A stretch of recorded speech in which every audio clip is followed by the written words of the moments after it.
On est le 28. Dans le mois d'Adar, en hébreu, le 28, c'est Kohar, c'est la force. Et justement, on va parler dans la paracha de ce qui nous donne la force dans le corps. C'est quoi? Ki hadam ou nefesh. On va parler du sang.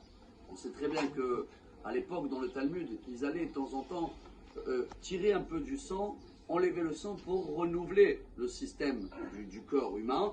Mais le jour où ils enlevaient un peu de sang, ils étaient très faibles, à tel point que dans le Talmud, il y a même un menu, surtout ne pas manger ce jour-là de l'ail.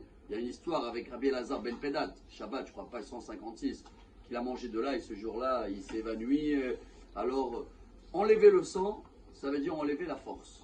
Et toute la paracha, elle parle des sacrifices. Comment on se fait pardonner à l'époque?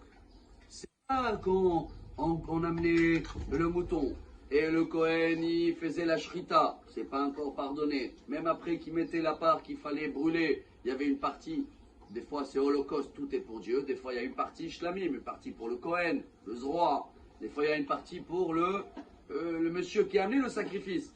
Mais rien n'est encore pardonné. Tant que le sang, il n'a pas été aspergé, la faute est encore toujours là. Ce qui veut dire qu'il y a Adam ou un nefesh. Quand on parle du sang chez nous, Rabotai, c'est quoi qui va nous alimenter tous les membres? C'est quoi qui nous donne la force? C'est le sang. Et bien aujourd'hui, on va apprendre un très grand message qui est lié avec Pessah aussi. Vous savez qu'à Pessah, Dieu nous a demandé de prendre, rien à voir avec les Tunisiens, mettre la main dans le sang de l'agneau pascal, je crois qu'on dit en français, et faire un 5, faire un signe devant la porte.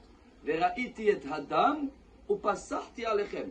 De là, il vient le mot Pessah. Dieu il dit, je vais voir le sang, la marque, et je vais sauter sur votre porte. C'est ce qu'on a fait.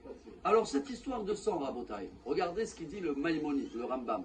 Une fois, il y avait des gens qui sont venus demander des questions un peu compliquées par rapport à comment la Triyat Ametim, résignation des morts, je ne sais pas bien le dire en français, comment ça va se passer, comment on peut être sûr. Le Rambam, il a essayé de l'expliquer des exemples, comme quoi, regardez, quand un noyau, une graine, elle va pourrir, après il y a un arbre.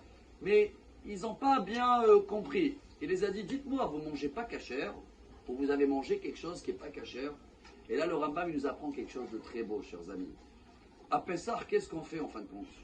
On nettoie tout le système dans le corps. Dieu, il nous demande que pendant une semaine, dans notre sang, il n'y a pas de Hametz. Parce que ce Hametz qui représente, on parle beaucoup de l'orgueil, quand il va circuler dans le cœur, quand quelqu'un, le pauvre, il est très en colère, il est très nerveux, et bien tout le sang qui va passer par ce cœur haineux, orgueilleux, coléreux, il va influencer tout le corps. Et à la place de comprendre les choses, je ne parlais pas de côté de santé aussi, que ça, vous le savez qu'aujourd'hui tous les problèmes c'est le stress et la colère, mais je parle même au côté de l'esprit, Rabotai. Il n'arrive pas à avancer, il n'arrive pas à se concentrer dans la prière. Alors, le meilleur nettoyage pour le corps, c'est celui-là de Pessah. C'est pour ça qu'on se prépare à fond, pour que notre sang, pendant une semaine, il n'y a pas de Hametz. Et là, au moins, on a fait une fois par semaine le test qu'il faut faire, ou le vaccin qu'il faut faire, pour avoir une année beaucoup moins d'orgueil et beaucoup plus de joie. Une excellente journée. Amar Rabbi Elazar, Amar Rabbi Hanina.